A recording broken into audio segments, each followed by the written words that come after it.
Hello friend, my YouTube channel आशी की Hindi story में आप सभी का स्वागत है। आज की कहानी है अब बस पहले अपने बेटे को औरतों की इज्जत करना सिखाइए।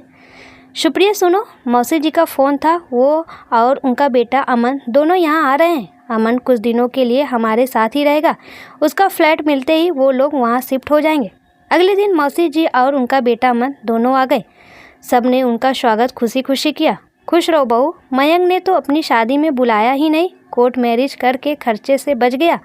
अरे ऐसी बात नहीं है मौसी, सब कुछ इतनी जल्दी में हुआ कि मौका ही नहीं मिला और फिर ऑफिस से छुट्टी भी नहीं मिली। अमन बेटा, भाई भाभी के पैर तो छुओ। हाँ माँ। अमन ने सुप्रिया के पैर तो छुए, लेकिन उसका तरीका और निगाहें दोनों ही खराब थी। सुप्रिया को अमन का व्यवहार बिल्कुल भी अच्छा नहीं लगा। रात को सुप्रिया ने मयंक से कहा कि अमन का व्यवहार कुछ अच्छा नहीं लगा मुझे। अरे मेरी प्राण प्रिय, वो थोड़ा मजाकिया किस्म का है और उम्र भी कितनी है उसकी, तुम इतना मत सोचो, अपना ख्याल रखो। कुछ दिनों बाद सुप्रिया को ऑफिस से आते समय सुनाई दिया कि कोई लड़की आवाज़ दे रही है, छोड़ो मुझे, बचाओ प्लीज़, मेरा बैग मुझे दे दो। सुप्रिया भागते कदमों से गई तो उसने जो देखा उसके होश उड़ गए।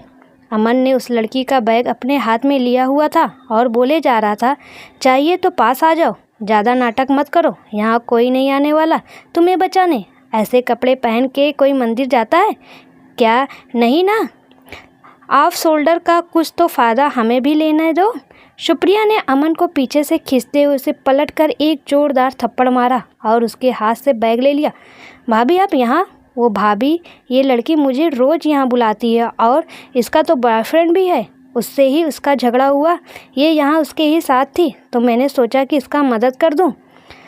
तब तक वो लड़की सुप्रिया के गले लग के बोली, धन्यवाद दी आपका मुझे बचाने के लिए, ये हर रोज़ मेरे कोचिंग क्लासेस के समय यहाँ आके परेशान करता है।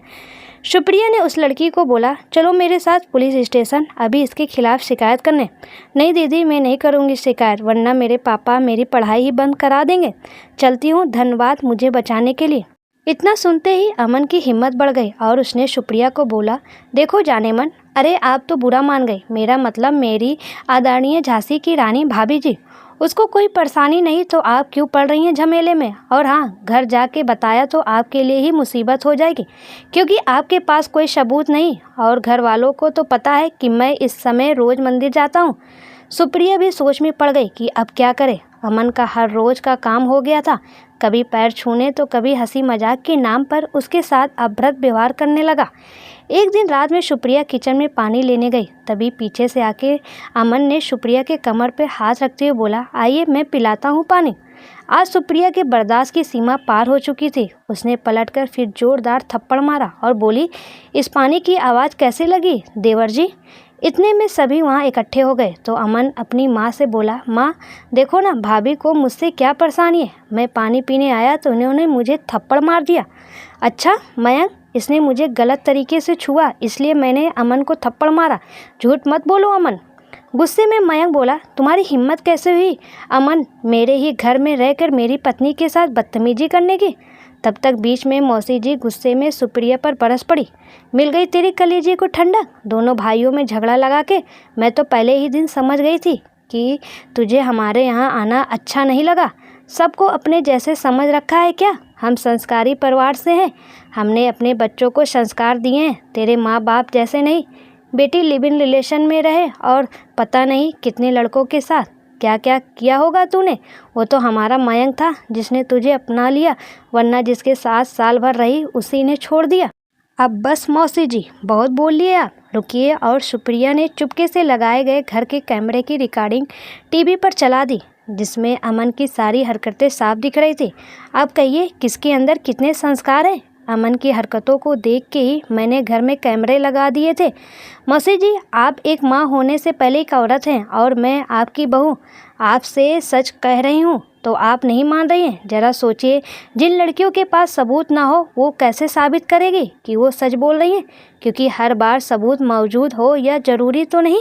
मौसी जी, अगर कोई आपके बेटे की गलती बताता है तो उसको सुधारिए, बजाय कि आप उसकी गलत हरकतों का बचाव शुरू कर दें। अपने बेटे को औरतों की इज्जत करना सिखाइए। मैं आज ही अभी इसकी शिकायत पुलिस में। नहीं नहीं बेटा, तुम्हारे हाथ जोड़ती हूँ, बहुत बदनामी होगी, मैं समझा दूंगी, लेकिन अगर ऐसा दोबारा किया तो मैं खुद ही पुलिस को बता दूंगी। ठीक है मौसी जी, आप लोगों के कहने पर मैं छोड़ दे रही हूँ, लेकिन सुबह ही आप लोग यहाँ से शिफ्ट हो जाएंगे।